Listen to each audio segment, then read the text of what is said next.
Welcome back, students. Already the concept of accounting equation we have studied in the previous video, and now in this video we are going to do some of the questions so that more clarity related with the topic will be there. Now, so we are starting with the very first question of T.S. Grewal. This is chapter 5 accounting equation. Okay. Now with the very first question we are going to start. See, already we discussed this is a format of accounting equation. So you have to prepare the format. You all are aware with the format. Now let's start with a question. This is the very first question what we are starting. Clear? See, question is, what will be effect of the following on the accounting equation? Three transactions are there in this question. First one, started business with cash rupees 45,000. So serial number 1, here we have to write the transaction. I am writing the transaction. Started business with cash rupees 45,000. Now see, this is a transaction. Now already we are aware with 3N outcome concept. Already we studied, and you all know what is 3N outcome. Now see, firstly you tell me number of accounts involved. Two accounts are involved. First is cash and second is capital. Because we all knows that whatever the amount given by the owner to the business is known as capital. Started business with cash. Who is starting the business? Owner is starting the business, right? So owner is giving cash to the business. Two accounts are involved, cash and capital. Now second N, names of account, cash and capital. Clear? Now tell me the nature. Cash, we all knows that cash is our asset and capital is a separate head. So we have to write here in the asset side cash, right? And in the capital, that is capital only. Now what is the amount? 45,000. So this cash is of 45,000 rupees. So we are writing here 45,000, and capital is also 45,000. So here in the capital we have written 45,000. Now the outcome. Last is outcome. What is the outcome? Tell me, increase or decrease? Cash is coming into your business, so the level of cash will increase. The level of cash will increase. Now listen one thing. Either we will make a positive sign here, or if we will leave like this only, this value, this indicate a positive value. दोबारा सुनेंगे. अगर ऐसे ही हम इसको छोड़ देते हैं, अगर प्लस का साइन नहीं भी लगाते हैं, तो भी ये पॉजिटिव वैल्यू भी कहलाएगी. ठीक है? और अगर कोई नेगेटिव वैल्यू लिखनी है हमें, तो उसको हम विद इन ब्रैकेट कर देंगे, तो वो नेगेटिव वैल्यू हो जाएगी. ठीक है? अगर आप पॉजिटिव साइन लगाना चाहते हैं तो आप पॉजिटिव साइन लगा सकते हैं, कोई प्रॉब्लम नहीं है. ठीक है? चलो, आपके पास कैश आया, कैश का लेवल इंक्रीज हुआ. अब आप बताइए, this cash belongs to you? No, cash is with you, but this cash is not belonging to you. Why? Because you have to repay this cash to your owner at the time of closure. So you are liable to pay to your owner, and we all know that whatever a liability for business for the owner is capital. So there is a increase in your internal liability, that is capital. Got the point? ठीक है? चलो, अब देखो हम क्या करेंगे. हम कहते हैं यहाँ पे हम ऐसे लाइन ड्रॉ कर देंगे.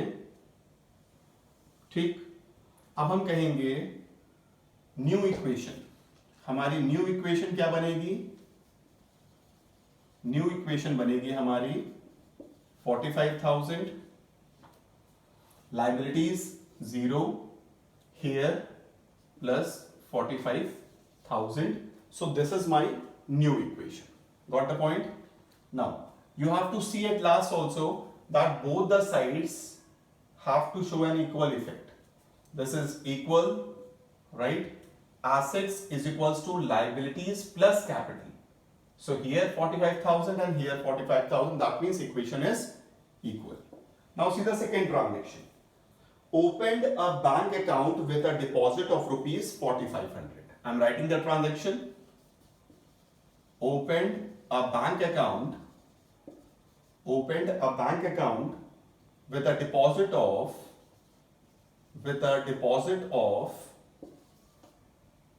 4,500, with a deposit of rupees 4,500. You opened a bank account with a deposit of rupees 4,500. Now you see how much cash you are having. We are having 45,000 cash. Got the point? How much cash you are having? You as a business, how much cash you are having? You are having 45,000 rupees cash. Out of this 45,000, you have deposited 4,500 into bank in order to open a bank account. Got the point? अब सुनना, पैसा आपके पास रहे या bank में रहे, बात एक ही है. ठीक है, चलो 3N's का कॉन्सेप्ट बताओ, कितने अकाउंट इन्वॉल्व हैं? आप बोलोगे सर 2 अकाउंट इन्वॉल्व हैं. अब मैं आपसे पूछ रहा हूं, नाम बताओ उनके, कौन कौन से हैं? आप बोलोगे सर कैश इन्वॉल्व है, बैंक इन्वॉल्व है. मैंने पूछा कैसे? आप बोलोगे सर कैश डिपॉजिट कर रहे हैं बैंक में, तो एक है कैश, दूसरा है बैंक. मैंने कहा करेक्ट. अब बताइए इनका नेचर क्या है? आप बोलोगे सर कैश भी हमारे लिए एसेट है और बैंक बैलेंस भी हमारे लिए एसेट है, क्योंकि पैसा अगर हमारे पास है तो भी एसेट है और पैसा अगर हमारा बैंक में है तो भी हमारे लिए एसेट है, तो दोनों ही हमारे लिए एसेट है. करेक्ट. अब बताइए अगर दोनों ही आपके लिए एसेट हैं तो एक है कैश और दूसरा क्या हो जाएगा? बैंक. देखिए यहीं ऊपर लिख रहे हैं हम बैंक. ठीक है, अमाउंट कितना है? 4,500 लिख देते हैं और बैंक में भी कितना लिख देते हैं? 4,500. देखिए ध्यान से. ठीक है, अब बताओ आपके पास से क्या जा रहा है? आप बोलोगे मेरे पास से कैश जा रहा है. अगर कैश जाएगा तो कैश का लेवल क्या हो जाएगा? डिक्रीज. ठीक है, अब ये कैश कहां चला गया? बैंक में चला गया, तो आपका बैंक बैलेंस क्या हो जाएगा? इंक्रीज. आप बोलोगे मेरा बैंक बैलेंस क्या हो जाएगा? इंक्रीज. कॉन्सेप्ट क्लियर है? ठीक है, अब बताओ इस ट्रांजैक्शन से क्या कुछ ऐसा हुआ कि आपको किसी आउटसाइडर को पे करना है? नहीं सर, ऐसा कुछ नहीं हुआ, तो यहां पे 0. अब बताओ इस ट्रांजैक्शन से क्या कुछ ऐसा हुआ कि आपको ओनर को पे करना है? नहीं सर, इस ट्रांजैक्शन से ऐसा कुछ भी नहीं हुआ, तो लायबिलिटीज एंड कैपिटल में इफेक्ट क्या हुआ? 0. अब यहां पे देखिए आप जरा ध्यान से. आपने बोला आपका कैश का लेवल डिक्रीज हो गया और आपका बैंक बैलेंस इंक्रीज हो गया, दोनों आपके लिए क्या है? एसेट. ठीक है, समझ में आ रहा है? अब हम क्या करेंगे, फिर से आप क्या करोगे? कैलकुलेशन करोगे. करो कैलकुलेशन. 45,000 से 4,500 लेस कर दो, तो अब ये बचा हमारे पास पॉजिटिव का 40,500. क्लियर है? आप चाहो तो यहां पर एक लाइन ड्रॉ कर दीजिए, कोई प्रॉब्लम नहीं है. यहां पर आप एक लाइन ड्रॉ करिए, एसेट्स का ही ब्लॉक है आपका. ठीक है, बैंक के बाद एक लाइन और ड्रॉ कर दीजिए, कोई प्रॉब्लम नहीं है. अगर इसके बाद कोई और एसेट आता है तो उसको हम यहां पर रिकॉर्ड कर सकते हैं. ठीक है, अब बैंक में आपका 4,500 इंक्रीज हो गया. ठीक है, लायबिलिटीज आपकी 0 है, कैपिटल आपका 45,000 है. 45 पहले भी था, 45 प्लस 0 45,000 पॉजिटिव. अब आप देखिए फिर से इक्वेशन इक्वल है कि नहीं. अभी आपकी ये क्या हो गई? ये कहलाई आपकी, अब मैं शॉर्ट में लिख रहा हूं न्यू इक्वेशन. ठीक है, अब न्यू इक्वेशन देखो जरा क्या हो गई. 40,500 प्लस 4,500 इज इक्वल्स टू कितना हो गया? 45,000. और 0 प्लस 45 कितना हुआ? 45,000. Clear, equation equal. आ जाइए आपके थर्ड ट्रांजैक्शन पे. थर्ड ट्रांजैक्शन क्या है आपका? Bot goods from messrs. देखिए यहां पर M/S लिखा हुआ है. ठीक है, M/S का मतलब होता है मेसर्स कहते हैं. ठीक, किसी फर्म को हम मेसर्स कहते हैं बॉट गुड्स. बॉट का मतलब है परचेज गुड्स. ठीक है, आपने गुड्स परचेज किया है, मेसर्स सन एंड कंपनी से परचेज किया है फॉर 11,200. अब यहां पर मैं आपको एक कॉन्सेप्ट बता रहा हूं और इस कॉन्सेप्ट को आप ध्यान से सुनना. ठीक है, देखना जरा ध्यान से सुनो जरा. अगर आपको किसी ट्रांजेक्शन में, ठीक है, if name and only name is given in any transaction, then you have to consider that transaction as a credit transaction. अगर किसी ट्रांजेक्शन में आपको सिर्फ नाम दिया हुआ है, नाम और सिर्फ नाम दिया हुआ है, तो आप बोलोगे वो उधार का ट्रांजेक्शन है। ठीक है, जैसे जैसे हम ट्रांजेक्शन्स करते जाएंगे बहुत सारे नई नई चीजें आती जाएंगी जो आपको अपने ध्यान दिमाग में रखना है। ठीक है, क्लियर हो गया ये कॉन्सेप्ट। अब देखो, बॉट गुड्स, आप गुड्स को परचेज कर रहे हो। ठीक है, तो अब मुझे ये बताओ कि आपके पास क्या आ रहा है। आप बोलोगे सर हमारे पास गुड्स आ रहे हैं। ठीक है, आपने ये ट्रांजेक्शन कैसे किया है, आप बोलेंगे सर ये तो क्रेडिट पे है, उधार ट्रांजेक्शन है। ठीक है, तो आपके पास से गया क्या, आप बोलेंगे सर हमारे पास से तो कुछ नहीं गया। ठीक है, तो क्या जिससे आपने गुड्स परचेज किया है उसको आपको बाद में पेमेंट करना पड़ेगा, आप बोलेंगे हाँ सर पेमेंट तो करना पड़ेगा। इसका मतलब you are liable to pay to son and company who is an external person, that is a liability, you are liable to pay to that person. Why? Because you have purchased goods from that firm. Got the point? ठीक है, कितने account involve हैं? Again 2 account involve हैं। कौन कौन से? पहला आपका स्टॉक जो गुड्स आ रहा है आपके पास, दूसरा आपका सन एंड कंपनी, क्लियर है, जिससे हमने परचेज किया। 2 अकाउंट इन्वॉल्व है। ठीक है, नेचर बताओ। आपने कहा स्टॉक, अगर हम स्टॉक की बात करते हैं वो हमारे लिए एसेट है। क्यों एसेट है? आज ये स्टॉक खरीदा है, कल इसको बेचोगे तो पैसा आएगा, इसीलिए एसेट है। सन एंड कंपनी क्या है? That is a liability. क्यों? क्योंकि सन एंड कंपनी को पेमेंट करना है, अभी आपने पेमेंट उसको किया नहीं है, यू आर लायबल टू पे। क्लियर है? ठीक है, चलो अब हम करते हैं, यहां ट्रांजेक्शन लिख देते हैं। देखो ट्रांजेक्शन लिख रहा हूं मैं, bought goods from messrs son and company for rupees, कितने रुपए का ट्रांजेक्शन है? ट्रांजेक्शन है 11,200 का, 11,200। ठीक है, 11,200 का ट्रांजेक्शन है। चलो अब यहां पर मैंने लिख दिया स्टॉक। ठीक है, अमाउंट मैंने यहां पर लिखा 11,200। ठीक है, अब आपने सन एंड कंपनी से परचेज किया है, तो लाइबिलिटी में मैं यहां पर लिख रहा हूं सन एंड कंपनी। क्लियर है? क्योंकि सन एंड कंपनी लायबिलिटी है। क्या ये ओनर है? नहीं, ये तो एक्सटर्नल पर्सन है, इसलिए लायबिलिटी है। और यहां पर मैंने अमाउंट लिखा 11,200। ध्यान से देखिए, क्या इस ट्रांजेक्शन में ओनर इन्वॉल्व है? आपका ओनर से रिलेटेड कुछ है? आप बोलेंगे सर कुछ भी नहीं है, तो ओनर से रिलेटेड कुछ नहीं है। अब ये बताइए, आपके पास गुड्स आ गए? हाँ आ गए, तो गुड्स का लेवल क्या होगा? इंक्रीज। क्या पैसा दिया है? नहीं, तो क्या बाद में दोगे? हाँ, तो लायबिलिटी का level increase, increase in liability. चलो अब न्यू इक्वेशन बना लो। ठीक है, कैलकुलेशन करो जरा इन सबका, करेंगे कैलकुलेशन, करिए, इसमें कोई चेंज नहीं है। तो ये 40,500 पॉजिटिव का, इसमें कोई चेंज नहीं है, 4,500, इसमें 11,200, यहां पर सन एंड कंपनी में प्लस 11,200, यहां पर क्या है? 45,000 कैपिटल।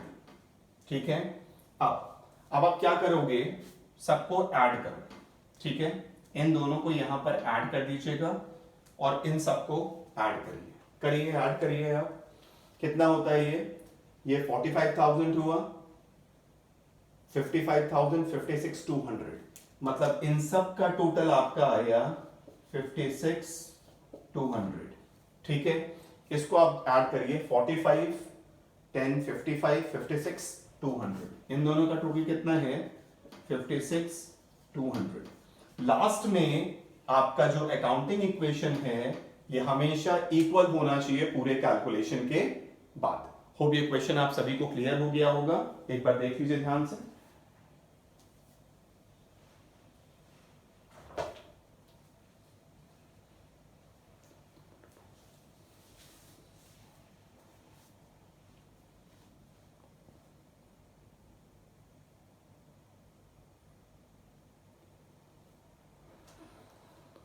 ठीक है बच्चों, ये क्वेश्चन पूरा क्लियर है।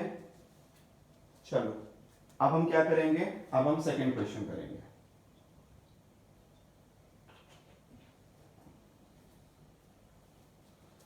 ठीक है, चलो रब कर दूं इसको मैं।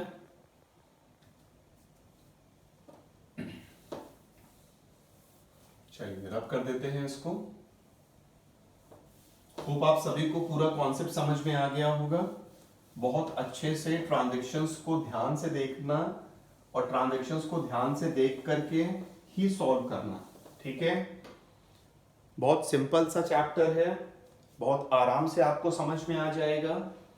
बस आपको थोड़े थोड़े कॉन्सेप्ट्स जो हैं उन कॉन्सेप्ट्स पे फोकस करते रहना है, ठीक है। कॉन्सेप्ट जितने अच्छे रहेंगे आपके उतना ही अंडरस्टैंडिंग अच्छा होगा और कहीं पर भी प्रॉब्लम आपको नहीं आएगा, ठीक है।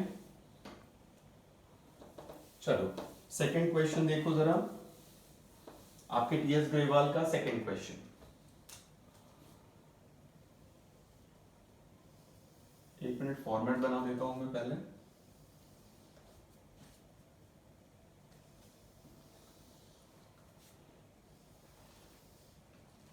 चलो अब देखो सेकंड क्वेश्चन, कहते हैं show the accounting equation for the following transaction.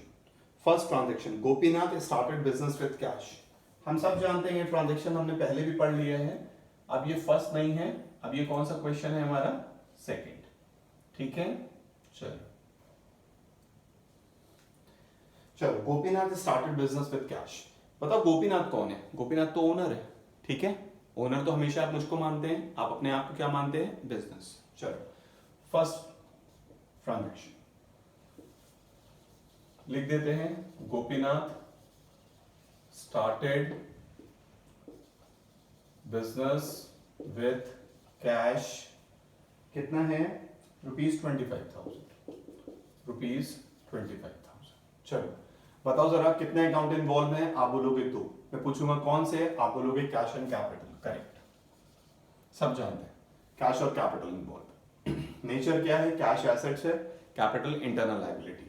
कितना अमाउंट है, 25,000, तो यहां मैं लिख देता हूं 25,000 और यहां पे लिख देता हूं 25,000। करेक्ट, आगे बढ़िए।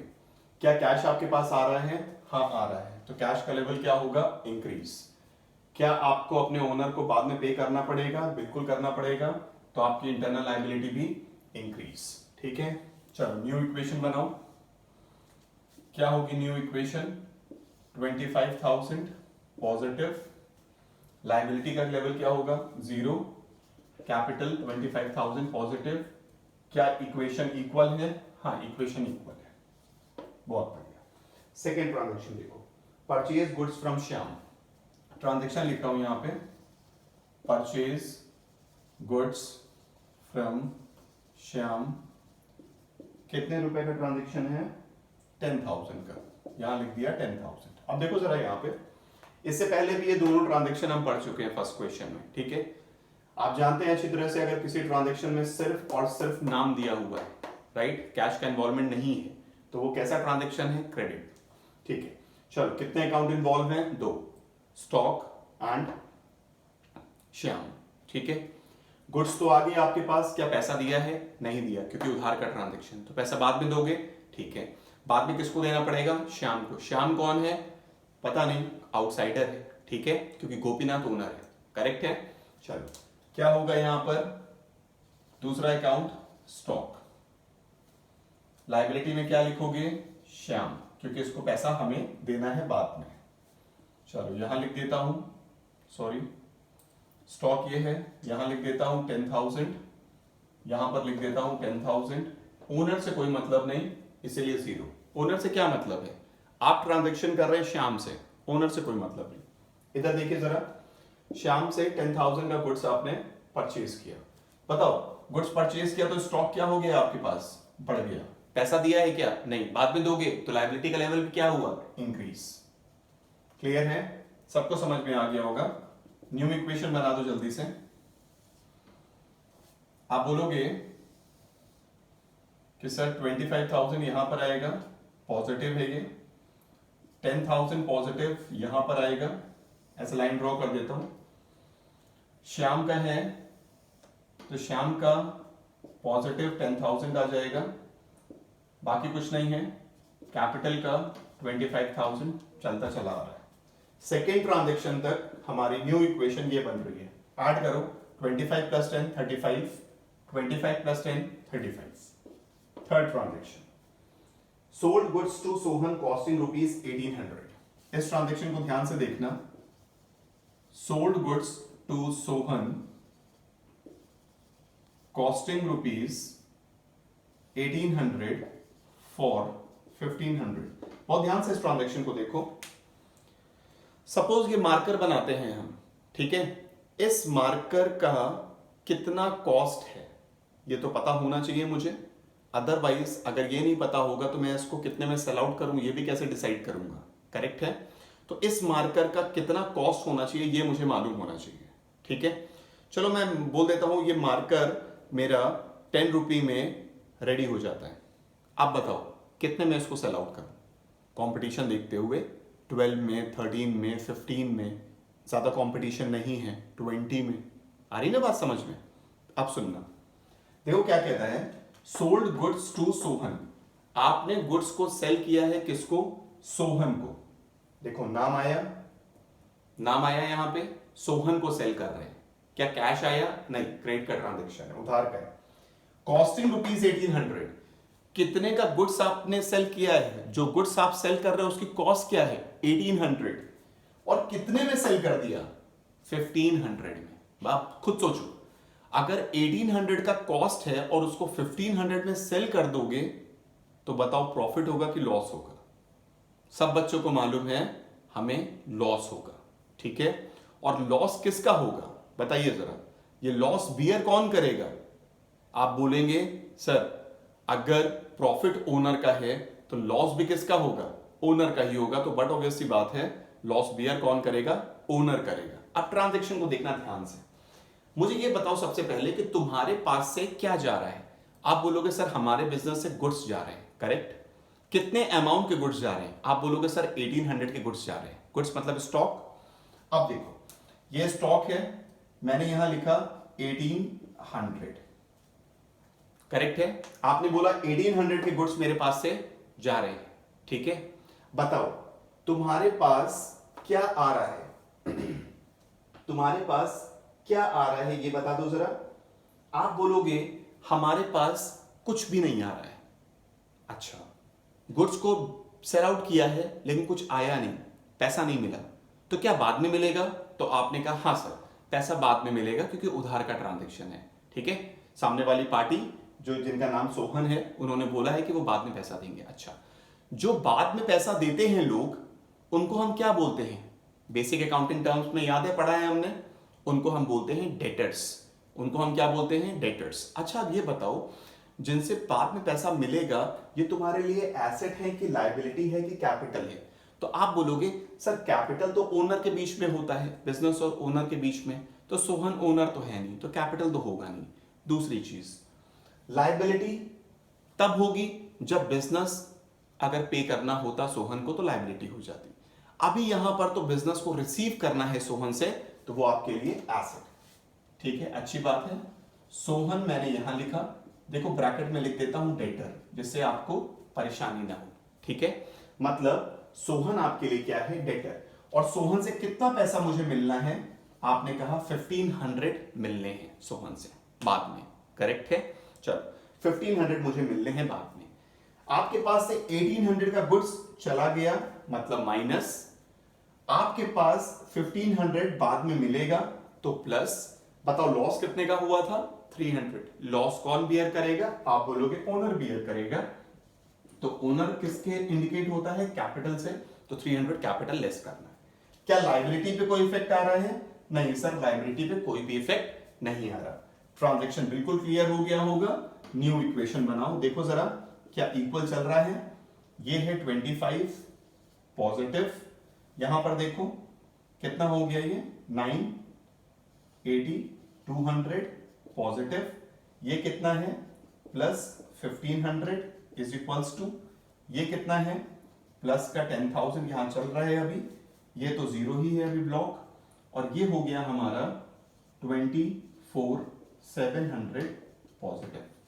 सब बच्चों को क्लियर है। ऐड कर लो बच्चे लोग, एक बार ऐड करो जरा इसको।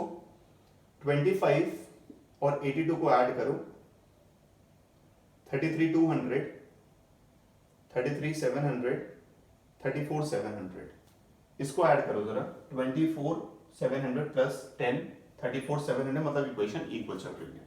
सबको समझ में आ गया? चलो लास्ट ट्रांजेक्शन कर लेते हैं। Gopinath withdrew from business ₹5,000। देखो ट्रांजेक्शन लिख रहा हूं, गोपीनाथ विथड्रू फ्रॉम बिजनेस, ठीक है, रुपीस कितना है 5,000। देखो जरा थोड़ा सा रैंडम मैं लिख देता हूं, क्योंकि आप सबके पास बुक है, आपके सबके पास क्वेश्चन है, तो इसको लिखने में हमारा टाइम ज्यादा वेस्ट नहीं हो, इसीलिए मैं रैंडम लिखता हूं, ठीक है। बुक से रिफर कर लेना, बोलता भी जाता हूं तो भी आपको समझ में आता है कि मैं क्या बोल रहा हूं। चलो इस ट्रांजेक्शन को देखो।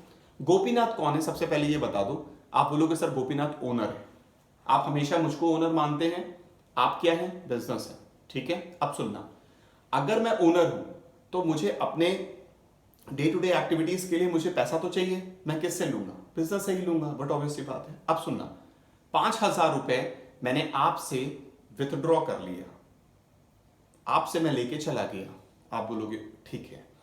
अब क्या ये ट्रांजैक्शन ओनर और बिजनेस के बीच में है? बिल्कुल। अगर ओनर और बिजनेस के बीच में है कोई भी ट्रांजैक्शन, तो कैपिटल पे उसका इफेक्ट जरूर आएगा, ठीक है। अब तुम बताओ तुम्हारे पास से क्या जा रहा है, आप बोलोगे हमारे पास से कैश जा रहा है। कितना कैश जा रहा है तुम्हारे पास से? 5,000 रुपए। आप बोलोगे आपके पास से कैश का ब्लॉक देखो, आपके पास से 5,000 रुपए चला गया, करेक्ट है, ठीक है। अब ये 5,000 रुपए आपके पास से चला गया, आपके पास क्या आया? आप बोलोगे सर हमारे पास तो कुछ नहीं आया, ठीक है। ये कौन सा अमाउंट है? आप बोलोगे सर ये 24,700 वो अमाउंट है जो जब बिजनेस बंद होगा at the time of closure I have to pay, means business have to pay to the owner. Business is saying that it is my liability. Now what treatment you have to do for this transaction? This is drawings, this is drawings. I already told you that goods or cash taken away by the proprietor, means owner, for personal use is known as drawings. So now what you have to do, you are going to decrease the capital by ₹5,000. अब सुनो फिर से ध्यान से, आप क्या बोल रहे हो कि 24,700 बिजनेस लायबल है क्या ओनर को पे करने के लिए, ठीक है। अगर ओनर ने 5,000 रुपए निकाल लिया तो 5,000 से तुम्हारी लायबिलिटी ओनर से रिलेटेड भी तो कम हो गई। अब तुमको कम पैसा देना पड़ेगा ना ओनर को जब बिजनेस बंद करोगे, करेक्ट। चलो ट्रांजैक्शन क्लियर हो चुका है, ट्रांजैक्शन हमारा खत्म हो चुका है। करो क्वेश्चन। कैश का लेवल क्या दिखा रहा है? 20,000, 25 माइनस 5 20,000। स्टॉक में कोई चेंज नहीं है, प्लस 8,200। डेटर में कोई चेंज नहीं है, प्लस 1,500। श्याम में कोई चेंज नहीं है, प्लस का 10,000। अदर लायबिलिटीज हमारी कुछ भी नहीं हुई है। 24 माइनस 5 कर दीजिए तो आपका आ गया 19,700 पॉजिटिव। क्लियर है बच्चों? ठीक है। अब लास्ट हमारा खत्म हो चुका है। चलो कैलकुलेशन कर लो, टोटल कर लो। टोटल करना हमें जरूरी है जिससे पता चले कि assets is equal to liabilities plus capital हो रहा है कि नहीं। सबको ऐड करो। 20 प्लस 8 28 29 29,700। एसेट्स का टोटल है 29,700। Now the total of liabilities and capital is also 29,700. This shows that whatever the transactions we did, whatever the treatment we did, all the treatment and transactions are absolutely correct. So hope these two questions are very clear, right? You have to understand the concept of each and every transaction so that you will not face any difficulty in this chapter, right? But still if you are facing any difficulty, mention in the comment section so that I'll clear. Thank you very much.